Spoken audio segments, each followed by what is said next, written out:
ମନୁ, ମନୁଙ୍କ ପୁତ୍ର, ସପ୍ତ ଋଷି, ଇନ୍ଦ୍ରାଦି ଦେବତା ଏ ସମସ୍ତ ହେଉଛନ୍ତି ନାରାୟଣଙ୍କ ସର୍ବରୂପ। ଆତ୍ମମାୟା ଯୋଗ ବଳରେ ଭଗବାନ ଏ ସଂସାରରେ ନାନା ଶରୀରରେ ବିହାର କରନ୍ତି। ଦେବାସୁର ଯୁଦ୍ଧରେ ଦେବତାମାନେ ଅମୃତ ପାନ କରି ଯୁଦ୍ଧରେ ଜୟଲାଭ କରିବାରୁ ଗୁରୁ କୃପାରେ ବଳିଙ୍କ ସହ ଅସୁରମାନେ ଜୀବଦାନ ପାଇ ବର୍ତ୍ତମାନର କର୍ତ୍ତବ୍ୟ ସମ୍ପର୍କରେ ଶୁକ୍ରଙ୍କୁ ପ୍ରଶ୍ନ କଲେ। ତ୍ରିପୁର ଜୟ ମହାଯଜ୍ଞ କରିବା ପାଇଁ ଶୁକ୍ର ବଳିଙ୍କୁ ପରାମର୍ଶ ଦେଲେ। ବ୍ରାହ୍ମଣମାନଙ୍କ ମନ୍ତ୍ର ତେଜରେ ଅଗ୍ନି ମଧ୍ୟରୁ ସୁବର୍ଣ୍ଣ ରଥ ନିର୍ଗତ ହେଲା। ସ୍ୱର୍ଣ୍ଣ ନିର୍ମିତ ଧନୁ ଏବଂ ତୁଣୀର ସହ ଅଭେଦ କବଚ ଭୂଷିତ ହୋଇ ପିତାମହ ପ୍ରହ୍ଲାଦଙ୍କ ହସ୍ତରୁ ଅମ୍ଳାନ ପଦ୍ମମାଳା ପରିଧାନ କରି ବଳି ଦିବ୍ୟ ରଥରେ ବସି ସ୍ୱର୍ଗପୁର ଯାତ୍ରା ପାଇଁ ପ୍ରସ୍ତୁତ ହେଲେ। ଶୁକ ଉବାଚ ଭୃଗୁ ଯେ ଶଙ୍ଖ ଦେଲେ କରେ ଜେନାଦେ ତ୍ରିଭୁବନ ପୁରେ ବିପ୍ରେ ଆଶିଷ ମନ୍ତ୍ର ବଳେ ସୃଷ୍ଟି ବାଚନ ସୁମଙ୍ଗଳେ ବିପ୍ରଙ୍କୁ ପ୍ରଦକ୍ଷିଣ କରି ରୋମାଞ୍ଚ ଗାତ୍ରେ ମୋଦ ଭରି ପ୍ରହ୍ଲାଦ ପାଦେ ପ୍ରଣମିତ ବଳିଆରୋହୀ ଦିବ୍ୟ ରଥ ମାଳା କବଚ କଳେ ବରେ ଧନୁ ଖଡ଼ଗ ଶୋହେ କରେ ରତ୍ନ କେୟୁର ବାହୁ ମୂଳେ ବିରାଜେ ମୁକୁଟ କୁଣ୍ଡଳେ ସେ ବଳି ରଥ ମଧ୍ୟେ ବସି ଅନଳ ତେଜ ପ୍ରାୟ ଦିଶି ଅଷ୍ଟ ଐଶ୍ୱର୍ଯ୍ୟ ବଳ ତେଜେ ଅସୁର ବଳ ମଧ୍ୟେ ରାଜେ ହେମନ୍ତ ଦୈତ୍ୟ ବଳ ଘେନି ଚଳନ୍ତେ କମ୍ପ ଇମେଦିନି ଅସୁର ସେନା ରଥେ ବସି ଧାଇଲେ ଗଗନ ଗରାସି ଚଳନ୍ତେ କମ୍ପେ ଦଶ ଦିଶ କେଶହୁ ଅସୁରଙ୍କ ତ୍ରାସ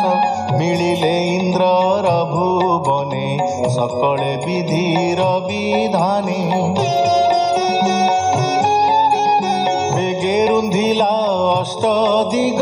କେଶହୁ ଅସୁରଙ୍କ ବେଗ ଶୁକ୍ରର ଶଙ୍ଖ କରେ ଘେନି ବଳି କରଇ ଘୋର ଧ୍ୱନି ସବଦେ ଭୁବନ କମ୍ପିଲା ସେରବେ ଇନ୍ଦ୍ର ଭୟ କଲା ବିଚାର କଲା ଗୁରୁ ମେଳେ କେମନ୍ତେ ରହିବି ନିଶ୍ଚଳେ ଭୋଗୁରୁ ନମୁ ତୋର ପାଏ ସ୍ୱର୍ଗେ କେମନ୍ତେ ଥିବୁ ଭଏ ଇନ୍ଦ୍ରର ବାକ୍ୟେ ବୃହସ୍ପତି ଇନ୍ଦ୍ର କୁଶଳ ମନେ ଚିନ୍ତି ବୋଲନ୍ତି ଶୁଣ ସୁରପତି ତୁ ବେଗେ ଛାଡ଼ ବାରସ୍ୱତୀ ଶୁକ୍ର ଯେ ଅସୁରଙ୍କୁ ତାରି ଚିତ୍ତେ ପ୍ରତିଜ୍ଞା ଅଛି କରି ସଂକଳ୍ପ କରି ପୁରୋହିତେ ଯଜ୍ଞ କଳ୍ପିଲା ଇନ୍ଦ୍ର ଜିତେ ତାହାର ମନ୍ତ୍ର ବଳ ତେଜେ ତୁ କାହିଁ ଥିବୁ ଦେବରାଜେ ମୁଁ ଏହା ଜାଣେ ଯୋଗ ଧ୍ୟାନେ ବଳି ଯେ ଶୁକ୍ରର ବଚନେ ଘୋର ସମରେ ତତେ ଜିଣି ତିନି ଭୁବନେ ବୀରମଣି ରାଜା ହୋଇବ ଯଜ୍ଞ ବଳେ ତୁ ଏବେ ରହ ଜାନି ରୋଳେ ହରିଙ୍କି ପଶ ଯା ଶରଣ ତୋତେ ରଖିବେ ନାରାୟଣ ଯାବତ ବଳି ତେଜ ନାଶେ ତାବତ ରହ ବନବାସେ ହେମନ୍ତ ଗୁରୁ ବାକ୍ୟ ଶୁଣି ଅମୃତ ପ୍ରାୟ ଚିତ୍ତେ ମଣି ମିଳି ସକଳ ଦେବ ଗଣେ ଭଏ ପଶିଲେ ଘୋର ବନେ ହେମନ୍ତେ ରଜନୀ ପ୍ରଭାତେ ବଳି ଅସୁରଙ୍କ ସಮೇତେ ବସିଲା ଇନ୍ଦ୍ରର ଆସନେ ଭୃଗୁ ବଚନେ ତୋଷ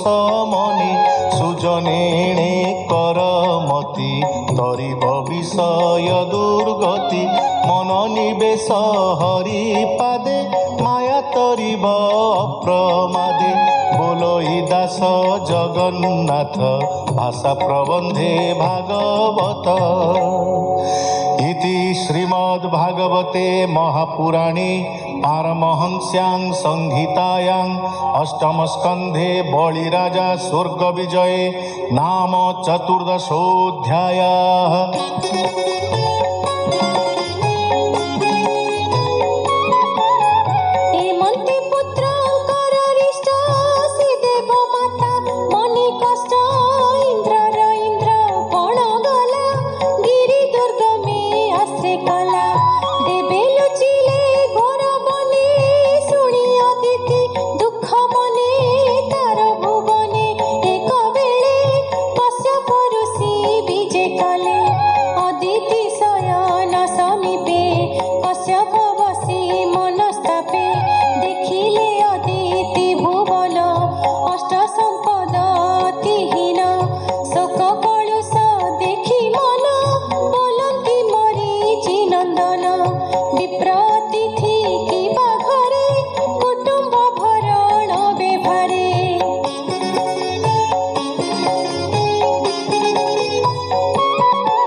ए सर्वे छन्ति नाना सुखे धर्म ही अच्छी मोर पुरे आगम निगम व्यवहारे अग्नि अतिथि मोर गृहे निराश नुहन्ति केबे सर्व संपदे मोर चित्त केबे नुहई मोहित सुण हे स्वामी ब्रह्मासुत तुम्भ प्रसादे मोर चित्त दुर्लभ चतुर्वर्ग नहे सेवकी पणे तुम्भ गृहे तुम्भर पुत्र दुई मते देवसुर ए जगते एहांक भल